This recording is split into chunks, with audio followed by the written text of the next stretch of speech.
കഴിഞ്ഞ ദിവസം കൊച്ചിയിൽ പിടിയിലായ പോപ്പുലർ ഫ്രണ്ട് നേതാവായിരുന്ന മൊയ്തീൻ കുട്ടി കേരളത്തിൽ പ്രവർത്തകർക്ക് ആയുധ പരിശീലനം നൽകിയിരുന്നുവെന്ന് NIA. 10 വർഷത്തോളം ആയുധ പരിശീലനം നൽകിയിട്ടുണ്ട്. മൊയ്തീൻ കുട്ടി ഒളിവിൽ കഴിഞ്ഞിരുന്നത് UAE-യിൽ എന്നാണ് NIA നൽകുന്ന വിവരം. വിപിൻ സി വിജയനുണ്ട് കൊച്ചിയിൽ നിന്ന് വിവരങ്ങളുമായി. വിപിൻ, ഈ കഴിഞ്ഞ ദിവസം പിടിയിലായ ആളാണ് മൊയ്തീൻ കുട്ടി. മൊയ്തീൻ കുട്ടിയുടെ കേരളത്തിലെ പ്രവർത്തനങ്ങൾ സംബന്ധിച്ച് എന്തെല്ലാം വിവരങ്ങളാണ് NIA-ക്ക് ശേഖരിക്കാൻ കഴിഞ്ഞിട്ടുള്ളത്?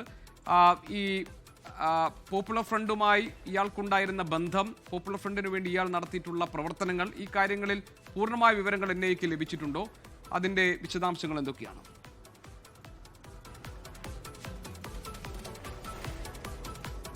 GK പോപ്പുലർ ഫ്രണ്ടിന്റെ കേരളത്തിലെ ഒരു മാസ്റ്റർ ട്രെയിനർ എന്നുള്ളതാണ് ഈ മൊയ്തീൻ കുട്ടിയെ സംബന്ധിച്ച NIA ഇപ്പോൾ പറയുന്നത്. ഇയാൾ UAE-യിലാണ് ഒളിവിൽ കഴിഞ്ഞിരുന്നത്. UAE-യിൽ നിന്ന് നെടുമ്പാശ്ശേരി വിമാനത്താവളത്തിൽ വന്നിറങ്ങിയ ഉടൻ തന്നെയാണ് NIA കസ്റ്റഡിയിലെടുക്കുകയും പിന്നീട് അറസ്റ്റ് ചെയ്ത് റിമാൻഡിലാക്കുകയും ചെയ്തിരിക്കുന്നത്.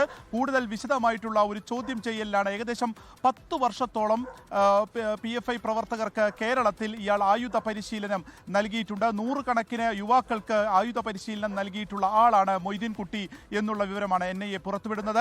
ഒപ്പം തന്നെ ഈ പോപ്പുലർ ഫ്രണ്ട് ഓഫ് ഇന്ത്യ നിരോധിച്ച ഒരു സമയത്ത് ഇയാൾ മലപ്പുറം വളാഞ്ചേരിയിൽ ഒരു ആക്രിക്കട നടത്തുകയായിരുന്നു. അതിനുശേഷമാണ് ഒളിവിൽ പോകുന്നത്. ഇങ്ങനെ 6 പേർ ആ സമയത്ത് ഈ NIA തിരയുന്ന ഒരു 6 പേർ ആ സമയത്ത് ഒളിവിൽ പോയിരുന്നു. അതിൽ ഒരാളാണ് മൊയ്തീൻ കുട്ടി. പിന്നീട് ഇയാൾ നേരെ UAE-യിലേക്ക് പോവുകയും അവിടുത്തെ കൺസ്ട്രക്ഷൻ മേഖലയുമായി ബന്ധപ്പെട്ട് സൂപ്പർവൈസർ ജോലിയൊക്കെ ചെയ്ത് അവിടെ കഴിയുകയായിരുന്നു. അവിടെ നിന്നാണ് NIA ഇങ്ങനെ ഇയാളെ പിന്നീട് മനസ്സിലാക്കുന്നതും കേരളത്തിലേക്ക് വരുത്തിച്ച് ഇപ്പോൾ അറസ്റ്റ് ചെയ്യുകയും ചെയ്യുന്നത്. ഒപ്പം തന്നെ ഇദ്ദേഹത്തിന് കൂടുതലായിട്ട് ഇവിടെ ബന്ധങ്ങൾ ഉണ്ടായിരുന്നോ തുടങ്ങിയ UAE-യിലെ ബന്ധങ്ങൾ ഉൾപ്പെടെയുള്ളവ NIA-യുടെ അന്വേഷണ പരിധിയിലാണ്. അവിടെ എന്തായിരുന്നു ഇദ്ദേഹത്തിന്റെ പ്രധാനപ്പെട്ട ജോലി, അല്ലെങ്കിൽ അതിന്റെ മറവിൽ മറ്റെന്തെങ്കിലും ചെയ്തിട്ടുണ്ടോ തുടങ്ങിയ കാര്യങ്ങൾ കൂടി പരിശോധനയിൽ ഉണ്ടാകുമെന്നുള്ളതാണ് അറിയിച്ചിരുന്നത്.